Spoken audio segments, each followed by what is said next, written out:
আল্লাহর তিনটি নাম পড়ে দোয়া করলে ৭ আসমান ভেদ করে আরশে আজিমে পৌঁছে যায়।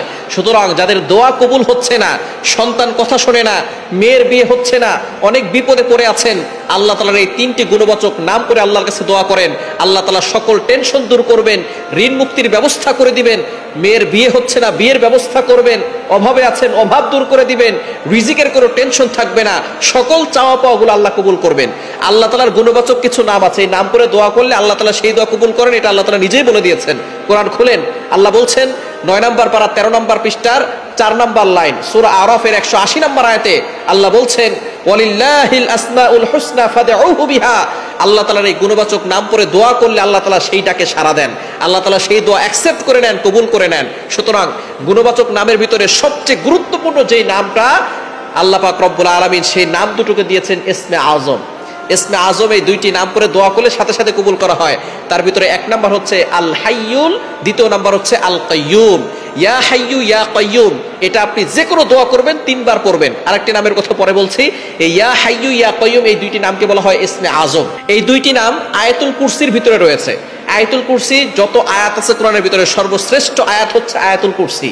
৩ নম্বর পারার ১ নম্বর পৃষ্ঠার ৮, ৯, ১০, ১১, ১২ নম্বর লাইনগুলোতে সূরা বাকারার ২৫৫ নম্বর আয়াতে হচ্ছে আয়াতুল কুরসি।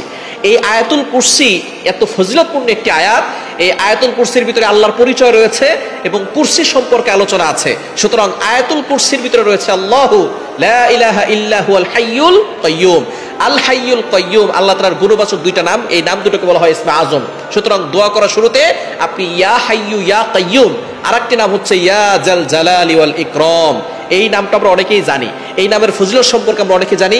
এখন আর ফজিলত বলবো না। ইয়া জাল জালালি ওয়াল ইকরাম পড়ে দোয়া করলে আল্লাহ তাআলা সেই দোয়াটা কবুল করেন। সুতরাং আপনি এই তিনটি নাম ইয়া হাইয়ু ইয়া কাইয়ুম ইয়া জাল জালালি ওয়াল ইকরাম এই তিনটি নাম ৩ বার পড়ে এরপরে আপনি আল্লাহর কাছে দোয়া করবেন। অবশ্যই শুরুতে দুরূদ শরীফ পড়বেন। দুরূদ শরীফ না পড়লে কোনো দোয়া আল্লাহর কাছে পৌঁছে না। এই দোয়াটা পেন্ডিং অবস্থায় থাকে, মুআল্লাকুন ঝুলন্ত অবস্থায় থাকে। দুরূদ শরীফ পড়লে সাথে সাথে এটা আল্লাহ পাক রব্বুল আলামিনের কাছে চলে যায়, আরশে আজিমে গিয়ে নক করে। সুতরাং দুরূদ শরীফ অবশ্যই পড়বেন।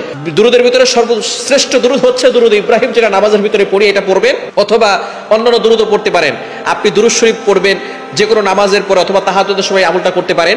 যে কোনো নামাজের পরে দুরূদ শরীফ ৩ বার পড়বেন। পরে এরপরে আপনি ইয়া জাল জালালি ওয়াল ইকরাম ইয়া হাইয়ু ইয়া কাইয়ুম ৩ বার করে পড়ে এরপর আপনি আল্লাহর কাছে দোয়া করবেন।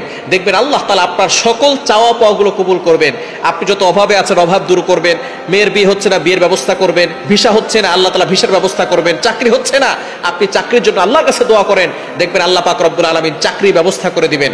এই আমলটা ৩টা গুণবাচক নাম ৩ বার করে পড়বেন। ইয়া হাইয়ু ইয়া কাইয়ুম ইয়া জাল জালালি ওয়াল ইকরাম ইয়া হাইয়ু ইয়া কাইয়ুম ইয়া জাল জালালি ওয়াল ইকরাম ইয়া হাইয়ু ইয়া কাইয়ুম ইয়া জাল জালালি ওয়াল ইকরাম। এভাবে ৩ বার পরে এরপর আপনি আল্লাহর কাছে দোয়া করবেন। শুরুতে অবশ্যই দুরূদ শরীফ পড়বেন। দেখবেন আল্লাহ তাআলা আপনার সকল চাওয়া পাওয়াগুলো কবুল করে নেবেন।